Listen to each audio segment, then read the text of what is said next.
Nakuha ng Los Angeles Lakers ang 3-game winning streak nila kanina matapos manalo kontra Charlotte Hornets sa score na 124-118. Pinangunahan ni D'Lo, Bron at AD ang opensa ng LA na umiscore ng 80 points combined.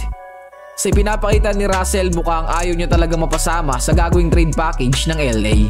Well, natapos ang game na to na si D'Lo ang naging leading scorer ng Lake Show with 28 points. As of now, base sa performance na ipinapakita ni D'Angelo Russell, mukhang siya na ata talaga ang matagal nang hinahanap na pang big 3 ng Lake Show. Pero bukod kay D'Lo, nagpakitang gilas din naman kanina ang dynamic duo ng Lake Show na si AD at LeBron. Ito ay matapos nilang umiscore ng 26 points each.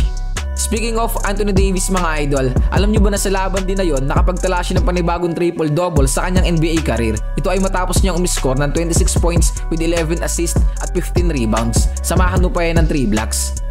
Samantala, tinapos naman ni LBJ ang game na to na may stats na 26 points, 7 assists, 4 rebounds, 1 steal at 1 block.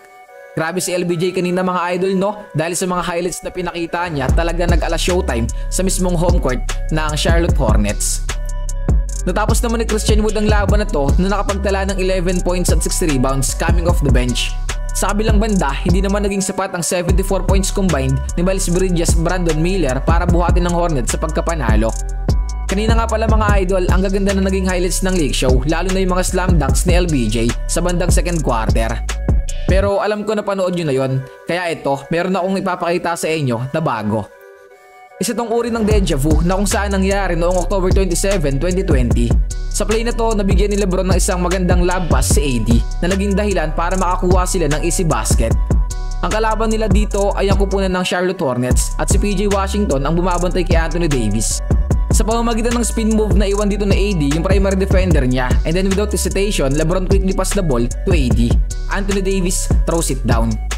Madalas ko nakikita yan noong 2019 to 2020 NBA season na kung saan masasabi ko na healthy talaga itong si DeBrow, at sa tingin ko noong taon din na yon, kabilang siya sa matatawag kong dominant big man ng NBA.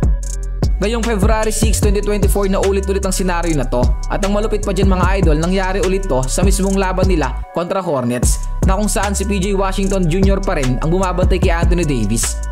Grabe yung deja vu to mga idol no? Well siguro isa to sa patunay na healthy na talaga itong si Anthony Davis. Katulad ng kanina, akma ulit dito si Davis na kukuha siya ng low post, pero hindi, gagamit ulit siya ng spin move papasok sa loob ng basket. LeBron pass to AD, another easy 2 points to para sa LA. Sasama ko na rin sa video na to ang balitang matatagalan pa pala bago makabalik ang one of the best defender ng Lake Show na si Jared Vanderbilt. Ayon kasi sa report na inilabas ni Shams, inaasahan na mawawala to ng 6 to 8 weeks matapos magtamo ng right foot injury.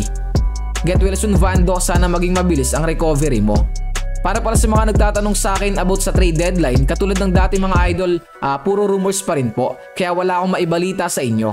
Tumigil na kasi ako sa pagbabalita ng mga rumors, mas nakafocus kasi talaga ako sa mga legit na balita. Para sa mga hindi nakakaalam, sa darating na February 9 ng NBA trade deadline, malapit-lapit na rin yan. Kay mga idol, kung kayo ang tatanungin, ano sa tingin nyo, kinakailangan pa ba ng Lake Show magsagawa ng trade para mas maging malakas ang kanilang kupunan? Magkomento lang dyan sa may comment section at babasahin natin yan.